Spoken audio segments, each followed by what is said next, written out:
ओम नमः शिवाय। हर हर महादेव। आज चैत्र माह के कृष्ण पक्ष की प्रतिपदा तिथि और शनिवार है।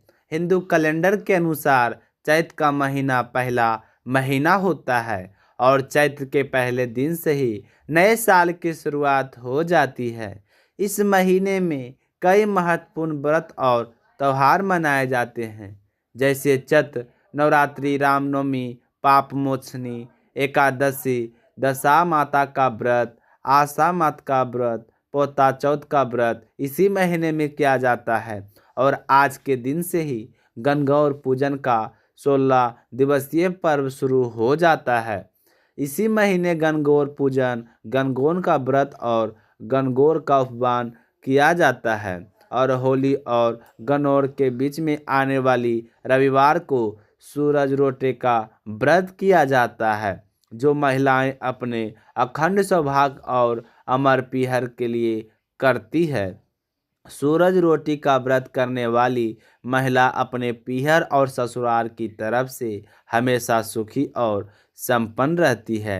और गणगौर व्रत का उदापुर का उपायन करना जरूरी होता है। आस माता का व्रत कोई भी आशा यानी कि मनोकामना लेकर किया जाता है। अम, आशा माता का व्रत करने से हर आशा पूरी होती है और मनोकामना पूर्ण होने के बाद में आशा माता व्रत का उपवास किया जाता है। लेकिन इस व्रत के अंदर हम दोबारा कोई मनोकामना यानी कि कोई आशा लेकर फिर से व्रत शुरू कर सकते हैं और वह आशा पूरी होने पर फिर से उपनयन किया जाता है। और इसी महीने में चैत्र माह के कृष्ण पक्ष की दशमी तिथि को दशा माता का व्रत किया जाता है। दशा माता माता पार्वती का स्वरूप है।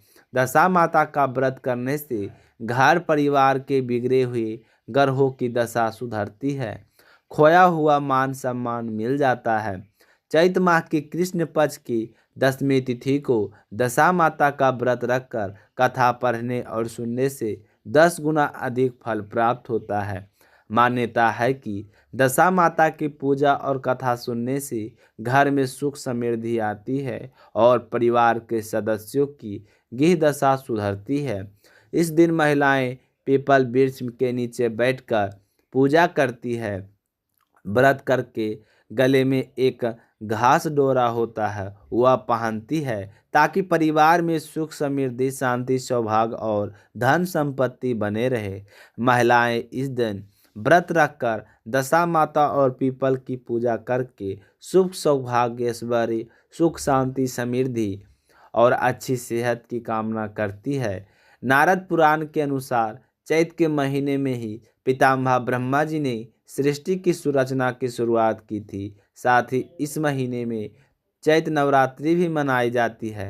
चैत्र नवरात्रि के दौरान माँ दुर्गा की विशेष पूजा अर्चना करने का विधान है। तो इन सभी व्रतों की पूजा विधि और व्रत कथा इसी चैनल पर प्रस्तुत की जाएगी।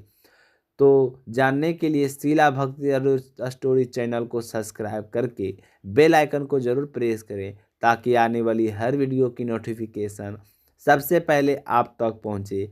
आप सभी को हिंदू नववर्ष और चैत्र माह के शुभारंभ की हार्दिक शुभकामनाएं।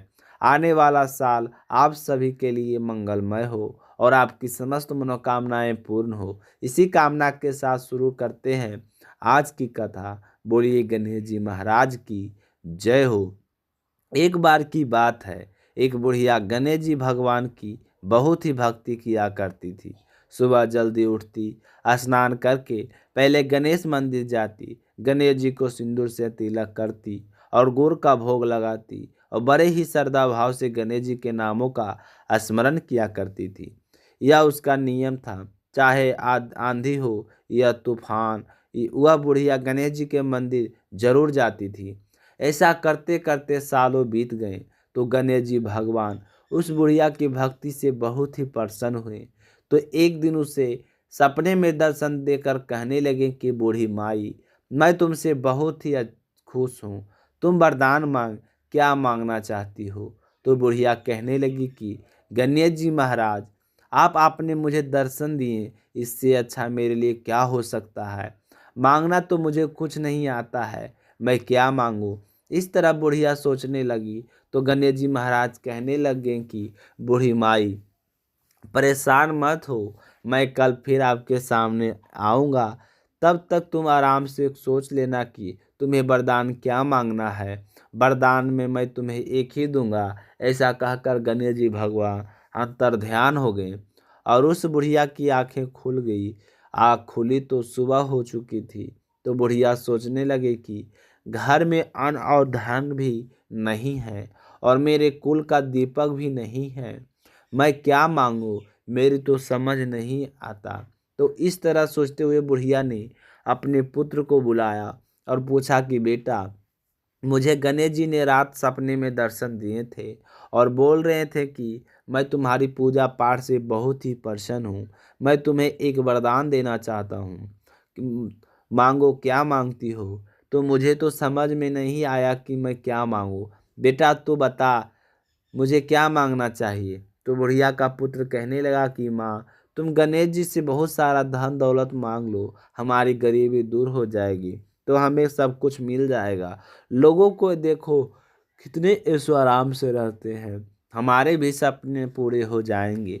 तो बेटे की बात सुनकर बुढ़िया ने बहू को आवाज लगाई तो बहू आई और सासू माँ से पूछने लगी कि माँ जी कहिए क्या बात है, आपने मुझे किस लिए बुलाया है। तो उसकी सास कहने लगी कि बेटा, रात मुझे सपने में गणेश जी भगवान ने दर्शन दिए हैं और वह कह रहे थे कि मैं तुम्हें वरदान देना चाहता हूँ। मेरी तो समझ नहीं आता है कि मैं क्या मांगूँ। सासू माँ की बात सुनकर बहू कहने लगी कि माँ जी, यह तो बहुत अच्छी बात है, आप गणेश जी से पोता मांग लो। क्या आपको मन नहीं करता है कि हमारे घर नन्हे शिशु की किलकारी गूंजे, हमारा भी वंश आगे बढ़े। तो बुढ़िया कहने लगे कि बेटा तेरी बात तो सही है। अब बुढ़िया तो कसमें कसमें थी कि गणेश जी ने तो एक वरदान देना है, तो उसमें मैं क्या मांगू। तो अब बुढ़िया सोचती सोचती पड़ोसन में अपनी सहेली के पास गई और जाकर पूछने लगे कि बहन, तुम मुझे बताओ कि मैं क्या मांगू। तो बूढ़ी माई की सारी बात सुनकर उसकी पड़ोसन कहने लगी कि बहन, तू थोड़े दिन ही जिएगी, क्यों तू धन मांगे और क्यों तू नाती मांगे, वह तेरे किस काम में। तू ऐसा कर, गणेश जी भगवान को कह देना कि बुढ़ापे तक मेरी आंखें की रोशनी बने रहे।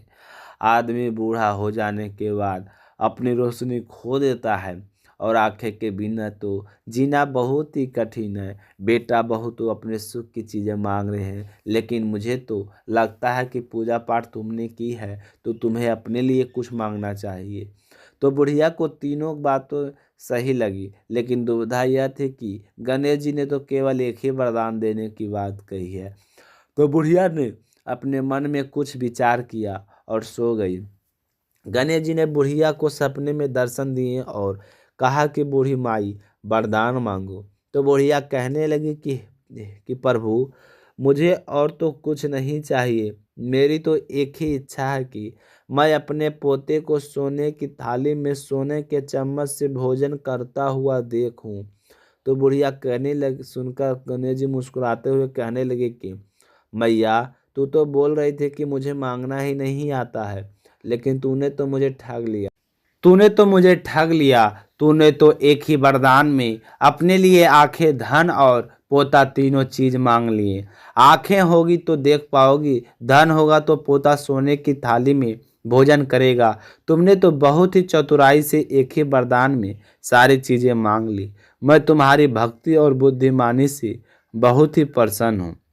जैसा तुमने वरदान मांगा है वैसा ही फल तुमको प्राप्त होगा। ऐसा कहकर गणेश जी भगवान अंतर ध्यान हो गई और बूढ़ी माई को जैसा मांगा था वैसा सब कुछ मिल गया और बेटा भी खुश, बहू भी खुश। बेटा बहू को खुश देखकर बुढ़िया और भी ज़्यादा खुश हो गई।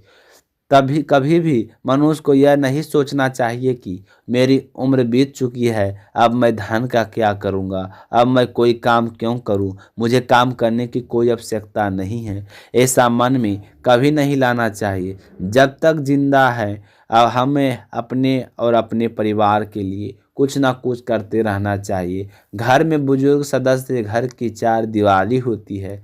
अब सोचो, बिना चार दीवारी घर का क्या हाल होता है। इसलिए ना तो कभी यह सोचना चाहिए कि मुझे अब कोई चीज़ की आवश्यकता नहीं है, और ना ही ऐसी शिक्षा कभी दूसरों को देनी चाहिए। अपने घर परिवार को प्रेम की डोरी से बांध कर रखना चाहिए। प्रेम से बोलिए गणेश जी भगवान की जय हो, बोलिए शनि महाराज की जय हो। अब अगली कहानी अपने सुनते हैं भगवान श्री कृष्ण की परम भक्त कृष्णाबाई की कहानी। एक समय की बात है कि समुंदर के किनारे एक गांव में कृष्णाबाई नाम की एक बूढ़ी औरत रहती थी। वह भगवान श्री कृष्ण की परम भक्त थी। वह एक झोपड़ी में रहती थी। कृष्णाबाई का वास्तविक नाम सुखिया था, पर कृष्ण भक्ति के कारण लोग उन्हें कृष्णाबाई के नाम से पुकारने लगे। कृष्णाबाई लोगों को घरों का काम करके अपना जीवन यापन करती थी। कृष्णाबाई रोज फूलों की माला बनाकर दोनों समय श्री कृष्ण जी को पहनाती थी, और जब भी लोगों के घरों का काम निपटा कर आती तो घंटे बैठकर श्री कृष्ण जी से बात किया करती थी। तो गांव के लोग सोचने लगे कि यह बुढ़िया तो पागल हो गई है। एक रात श्री कृष्ण जी ने उस बुढ़िया के सपने में आकर दर्शन दी और कहा कि कृष्णाबाई, तुम कल यह गांव छोड़कर दूसरे गांव चली जाना, क्योंकि यहाँ पर तो बहुत बड़ा भूजल आने वाला है। तो सुबह होते ही कृष्णाबाई ने अपना सामान इकट्ठा करना शुरू कर दिया और गांव वालों को भी बोल दिया कि कल मेरे सपने में कान्हा जी आए थे और वह कह रहे थे कि यहाँ पर बहुत बड़ा तूफान आने वाला है, तुम गांव छोड़कर दूसरे गांव में चली जाओ। तो उसकी बात सुनकर सारे लोग कहने लगे कि तुम तो पागल हो गए हो और सभी को पागल करोगी। किसी ने उसकी बात पर विश्वास नहीं किया। तो कृष्णबाई ने एक बैलगाड़ी मंगवाई और कान्हा जी की मूर्ति ली और सामान की गठरी बांधकर गाड़ी में बैठ गई। तो सारे लोग उसकी मूर्खता पर हंसने लगे। कृष्णाबाई जाने लगे और गांव की सीमा पार करके अगले गांव में प्रवेश करने ही वाली थी कि श्री कृष्ण की आवाज़ आई कि कृष्ण, तू सारा सामान ले आई है और वह सुई नहीं लेकर आई है जिसे तू मेरी माला बनाकर मुझे पहनाती है। तो यह सुनते ही बुढ़िया बमाई तो बेचैन हो गई और सोचने लगी कि मुझसे इतनी बड़ी भारी भूल कैसे हो गई। अब मैं कान्हा जी का माला कैसे बनाऊंगी। तो उसने गाड़ी वाले को रोका और कहा कि तुम रुको, मैं अभी आती हूँ। और बुरी तरह पागलों की तरह भागती हुई झोपड़ी की तरफ भागी। तो गांव वाले उसके पागलपन को देखते हुए मजाक उड़ाते रहे। कृष्णाबाई ने झोपड़ी के तिनकों में फंसी हुई सुई को निकाला और फिर पागलों की तरह दौड़ती हुई गाड़ी वाले के पास आई। तो गाड़ी वाले ने पूछा कि माई, तू परेशान क्यों है, कुछ नहीं होना। तो माई कहने लगी कि अच्छा, अब तू जल्दी चल और अपने गांव की सीमा पार कर। तो गाड़ी वाले ने जैसे ही गांव की सीमा पार की तो समुद्र से एक जोर से लहर उठी और सारा गांव जलमग्न हो गया। वह गाड़ी वाला भी अटूट कृष्ण भक्त था। तो कृष्ण भगवान ने अपने दोनों भक्तों को सकुशल बचा लिया। जो भी भगवान श्री कृष्ण की सच्ची श्रद्धा भाव से पूजा करते हैं तो वो अपने भक्ति फिक्र भगवान श्री कृष्ण को हमेशा रहती है। देखो, अपने भक्त के लिए एक सुई की इतना चिंता करते हैं तो भक्त की रक्षा करने के लिए कितनी ही चिंता करते होंगे। जब तक वह सुई उस गांव में थी तो सारा गांव बचा हुआ था और सुई निकालते ही सारा गांव जलमग्न हो गया। तभी तो कहा जाता है कि बड़ी बदरिया पाप की बरसन लगे अंगार, सत न होते जगत में जल जाता संसार। अर्थात अगर इस दुनिया में संत और अच्छे व्यक्ति ना होते तो यह संसार कब का समाप्त हो गया होता। बोलिए कृष्ण भगवान की जय हो।